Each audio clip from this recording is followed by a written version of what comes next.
Sir మనం చేసిన మంచే మనకు వేరొక రూపంలో హెల్ప్ అవుతుంది అంటున్నారు. అవును. ఒకసారి ఆ వీడియో చూడండి. రైట్.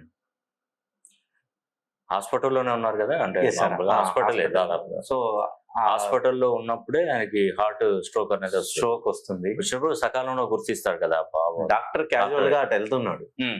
సో ఈయన దాంట్లో చేంజెస్ చూసి ఓకే, వెంటనే సిపిఆర్ చేస్తున్నాడు కదా. Yes, sir. Yes. సిపిఆర్ చేయడు అంటే సిపిఆర్ అనేది మన గవర్నమెంట్ డాక్టర్లే, ప్రైవేట్ డాక్టర్లే కాదండి, మనం కూడా సిపిఆర్ చేయొచ్చు.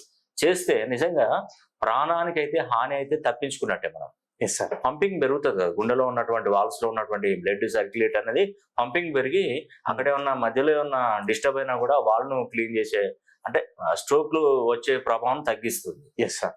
సో సిపిఆర్ అనేది కూడా అంటే మనం చూస్తూ కూర్చోకుండా కనీసం ఎవరైనా ముందుకొచ్చి చేస్తే మంచిదండి. Yes sir. మనకేందిలే, మన ప్రాణమా, మన కుటుంబానికి ప్రాణమా, మన తల్లిదండ్రుల, మన చుట్టాల, బంధువుల అని అనుకోవద్దండి. ఎందుకంటే ఈ రోజు మనం చేసే ప్రతి ఒక్క పని పైన ఉన్నటువంటి ఆ భగవంతుడు చూస్తుంటాడు. Yes sir. ఈ రోజు నువ్వు చేసేటువంటి పుణ్య కార్యక్రమాలే మన తల్లిదండ్రులు, మనం చేసుకున్నటువంటి పుణ్యఫలం వల్లనే మన పిల్లలు ఈ రోజు ఒక మంచి పొజిషన్ లోకి వెళ్ళే అవకాశాలు ఉంటాయి.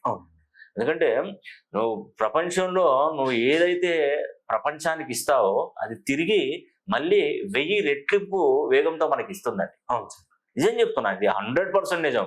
మనం సమాజానికి మనం ఏమిస్తామో అది ఖచ్చితంగా మళ్ళీ మనకి ఇస్తుందండి. ఖచ్చితంగా సమాజం అంటే దానికి రెట్టింపు ఇస్తుంది. ఓకే. ఇప్పుడు ఒక బంతి తీసుకొని గోడకేసి కొట్టండి. నేను కొట్టాను, నేను బంతి తీసుకొని గోడకు కొట్టాను, అది నీకు వచ్చి పడుతుందా, నాకు వచ్చి పడుతుందా? వస్తుంది మళ్ళీ. అంటే నేను చేసిన మంచి మళ్ళీ నాకే రెట్టింపుతో వచ్చింది. అదే నేను చెడు చేశాను అనుకోండి, ఆ చెడు సేమ్ ఇలాగే వస్తుంది. అవును. అంటే సమాజంలో నేను ఏదో హితవు చెప్తున్నాను, ఏదో కథలు చెప్తున్నాను ఏదో అని అనుకోకూడదండి.